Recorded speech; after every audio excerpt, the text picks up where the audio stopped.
Bonjour, bonjour, bienvenue sur le plateau de Batijournal TV. Nous sommes à Batimat 2019 et cet après-midi, nous allons parler enveloppe du bâtiment, enveloppe performante et on va parler de façade double pot. On va se poser une question, on va se demander s'il y a un retour de la façade double pot et si oui, comment cela se concrétise-t-il? Avec moi pour en parler trois spécialistes. Alexandre Krupka, bonjour.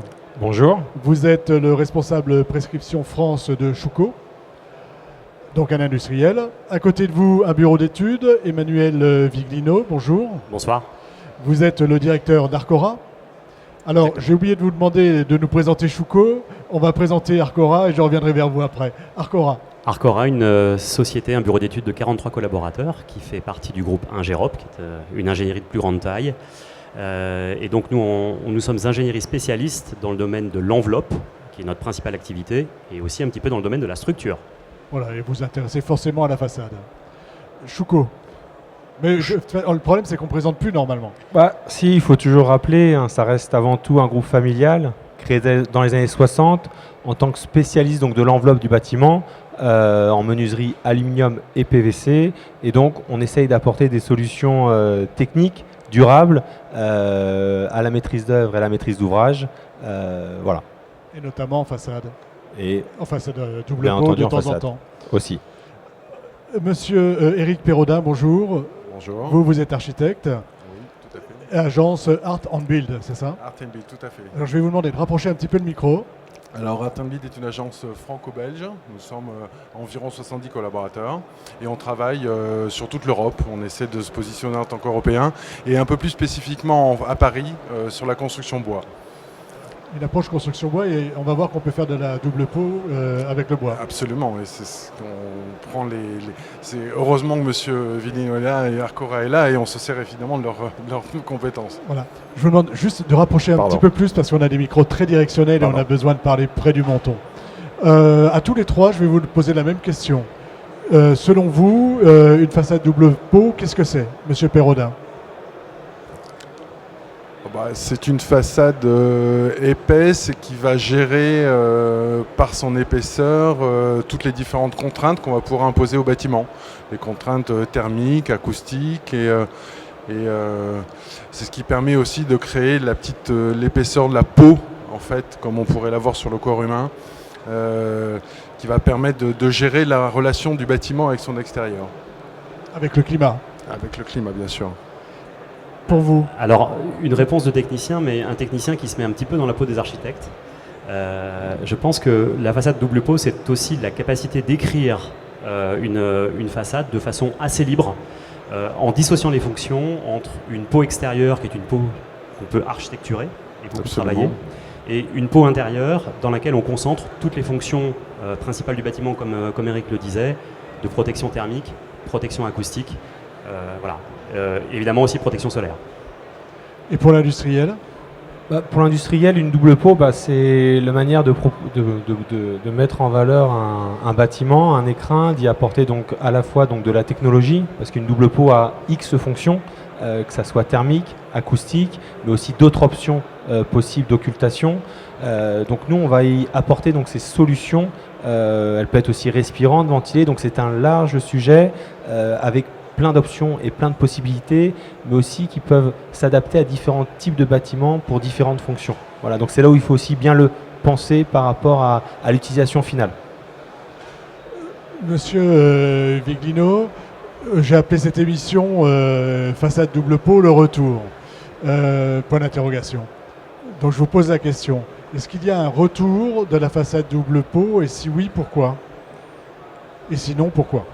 Je pense qu'il y a une forme de permanence, puisqu'on peut appeler double pot des solutions qui vont de la double fenêtre de nos anciens, qu'on retrouve encore de façon courante dans les bâtiments de l'Est de la France, qu'on retrouve quand on va beaucoup plus au nord, jusqu'en Russie.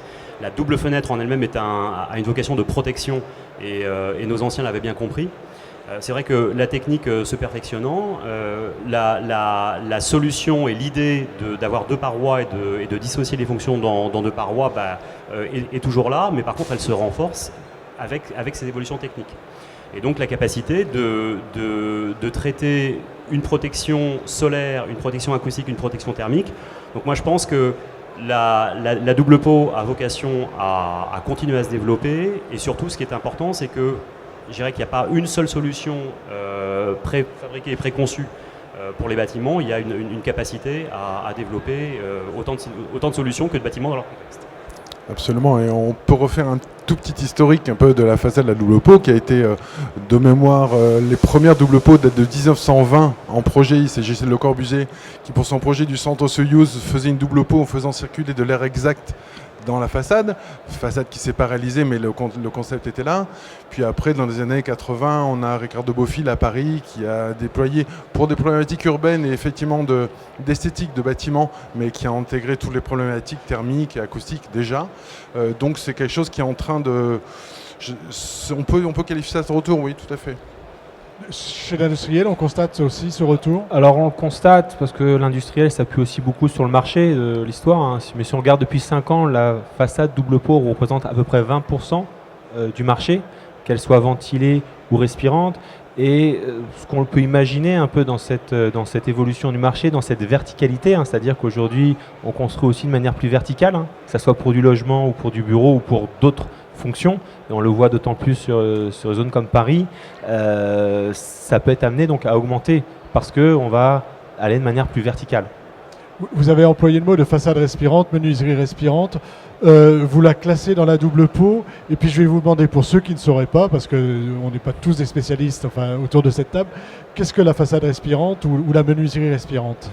Alors, je le scindrais en deux familles. On peut parler donc de menuiserie respirante, de façade respirante, c'est-à-dire que on va avoir des ouvertures en partie basse de cette façade et la façade va respirer.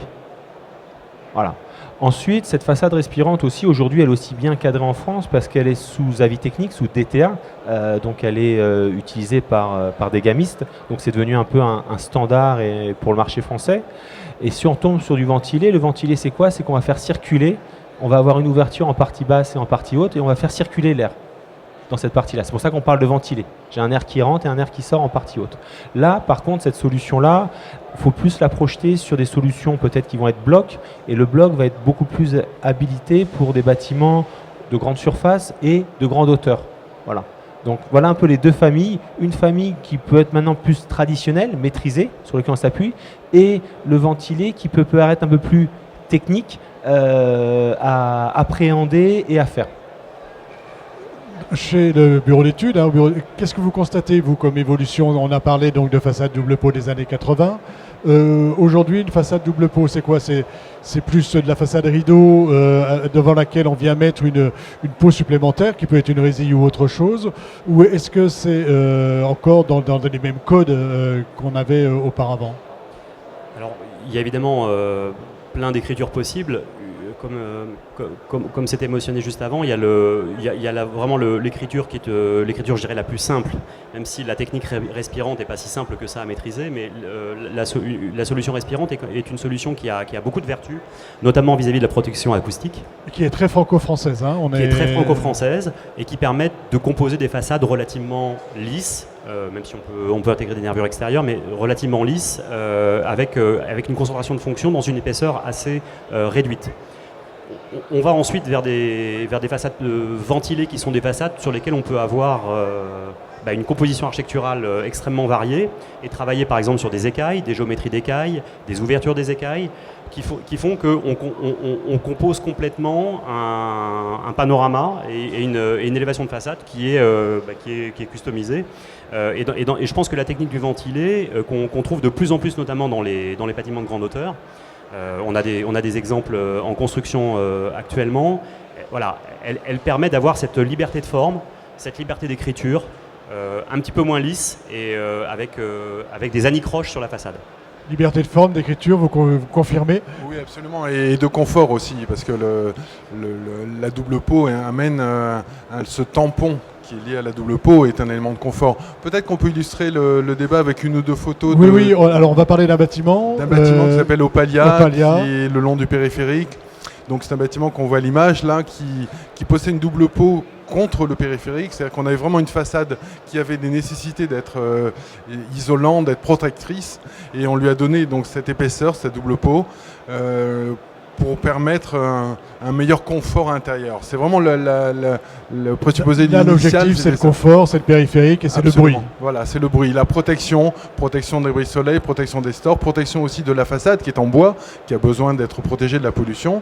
Et donc, c'est le principe de façade respirante dont parlait Emmanuel tout à l'heure, qui a été mis en œuvre. Vous voulez... Oui, c'est assez marrant parce que ce quartier-là, on est à Porte d'Ivry. Et on a aussi un bâtiment juste en face aussi qui est aussi en double pot, qui est peut-être moins marrant parce que c'est la police du périphérique qui est dedans, mais qui est aussi en double pot. Mais voilà, cette zone-là, alors pour des raisons thermiques, mais aussi on imagine bien acoustiques, hein, on imagine aussi d'autres bâtiments qui sont plus porte de Clichy au bord du périphérique, et la double pot, qu'elle soit respirante ou ventilée, répond à une contrainte acoustique, hein, parce qu'aujourd'hui, quand on est en ville, ici, la pollution, elle est acoustique.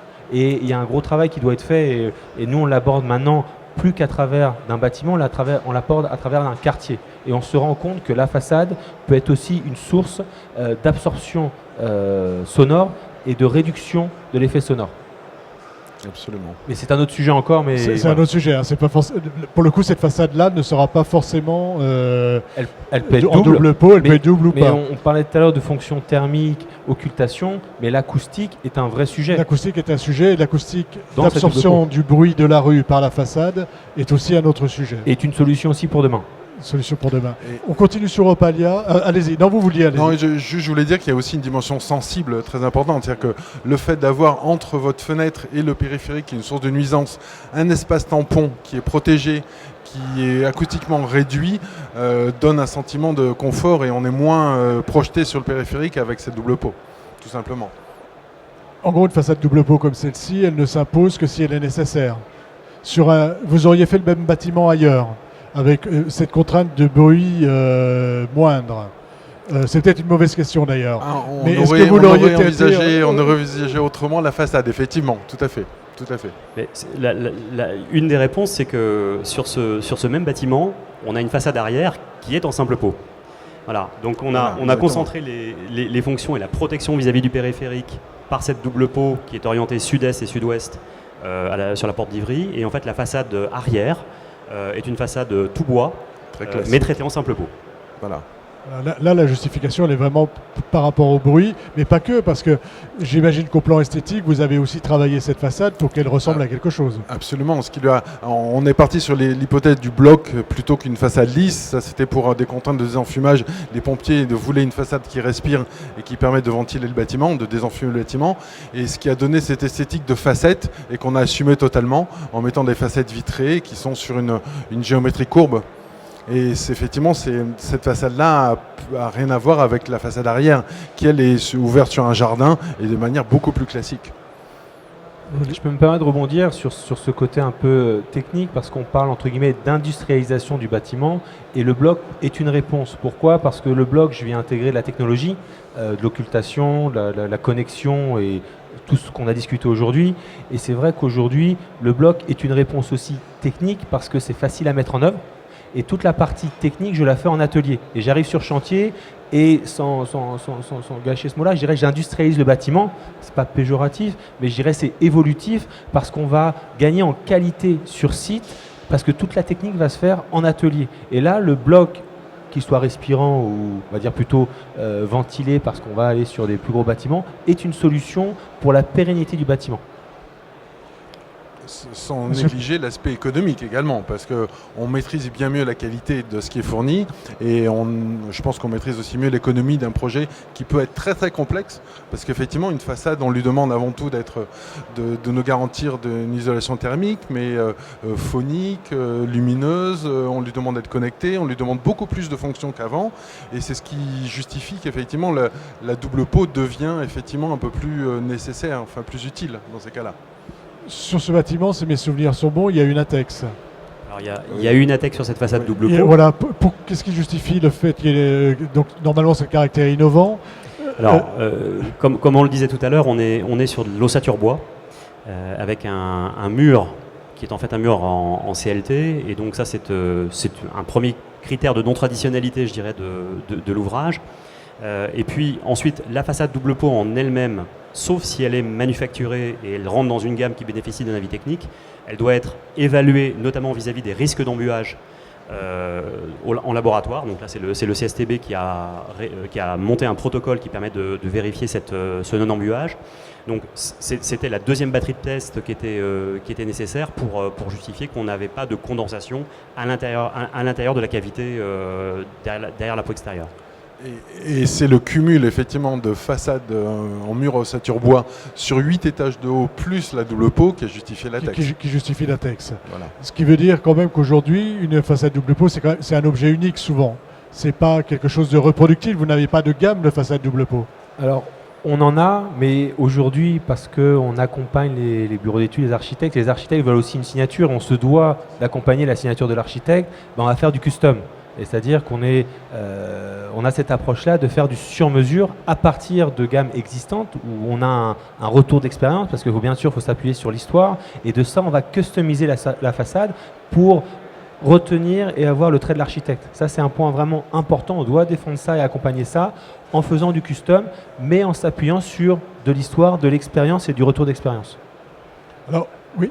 Alors, les DTU quand même encadrent la mise en œuvre de double pot. Hein, le DTU qui porte sur la façade rideau, le 33.1, encadre cette mise en œuvre, mais l'encadre de façon assez rigide, avec évidemment un cadre de mise en œuvre qui soit très particulier. Dès qu'on déroge, on doit évidemment aller vers une série d'évaluations et de justifications qui sont nécessaires pour l'ouvrage, notamment le non-embuage. Voilà, non-embuage important, puisqu'on a deux pots, il faut faire attention à ça. Il y a une question qui se pose, qui est aujourd'hui, on va bientôt avoir une nouvelle réglementation qui va intégrer l'impact carbone du bâtiment. Deux pots, c'est une de plus, et donc c'est plus de matériaux, plus de matière. Donc, est-ce que c'est bien raisonnable de faire des façades double pot dans ce cadre-là? Alors je sais que c'est une question un peu difficile, hein, mais allons-y. Alors une réponse de technicien, d'un point de vue trivial, à partir du moment où il y a deux pots, il y a plus de matière. Donc lorsqu'on fait une analyse de cycle de vie sur un élément qui a plus de matière, trivialement, à la construction, à la fabrication, il y a besoin d'un process qui soit plus énergivore. Donc ça, c'est intangible. Par contre, si on a une vision plus globale et qu'on raisonne en termes d'énergie totale et de carbone total entre la fabrication, l'usage, la consommation, je dirais que c'est cette vision globale et c'est cette somme qu'il faut considérer. Et là, je pense qu'on revient dans un optimum avec la double pot qui est certainement plus facilement démontrable. Monsieur Perrodin, je voulais réagir. Je pense qu'effectivement, il faut avoir une vision globale. C'est-à-dire qu'on ne peut pas raisonner sur juste le coût de fabrication.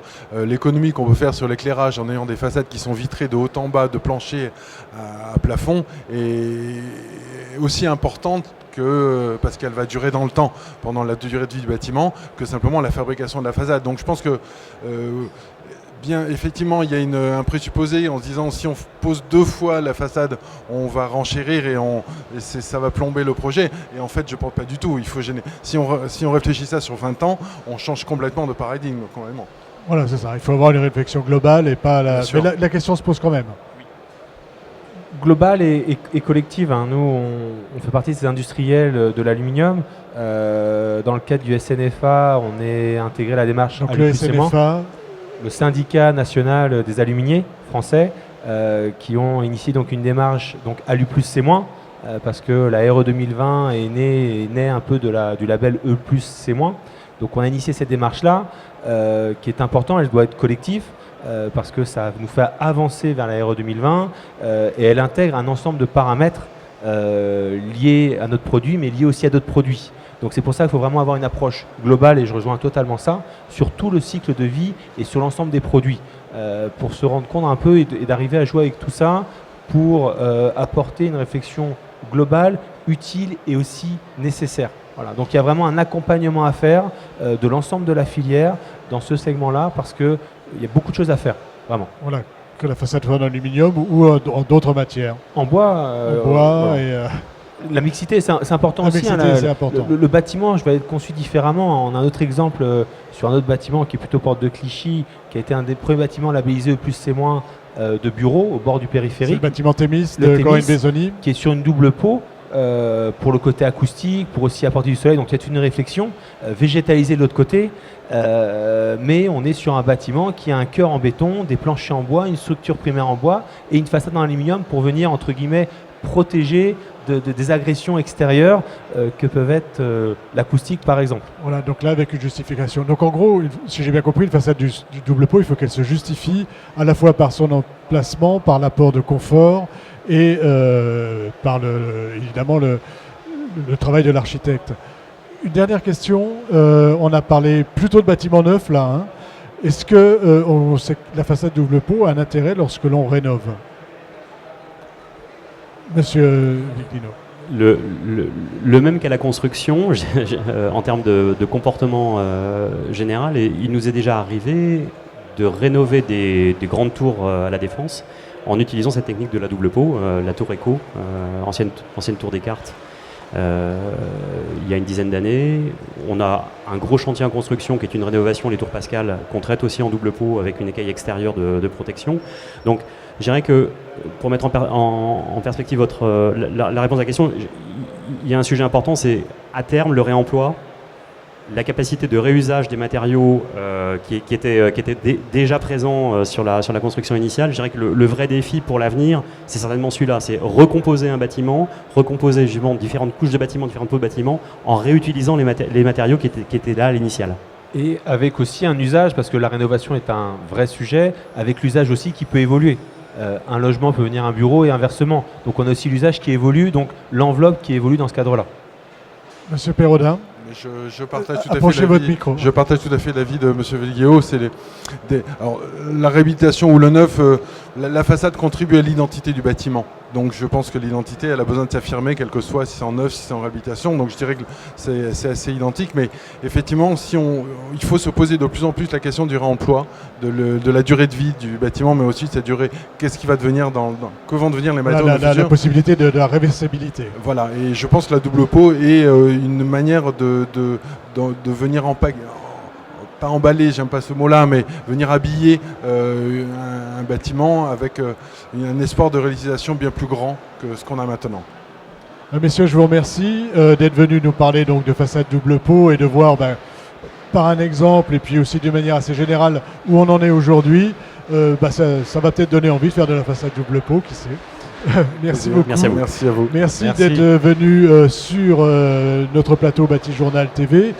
Une émission comme toutes les autres à retrouver sur notre site Bâti-Journal TV et sur les sites de nos partenaires. Merci beaucoup. Merci à vous. Merci.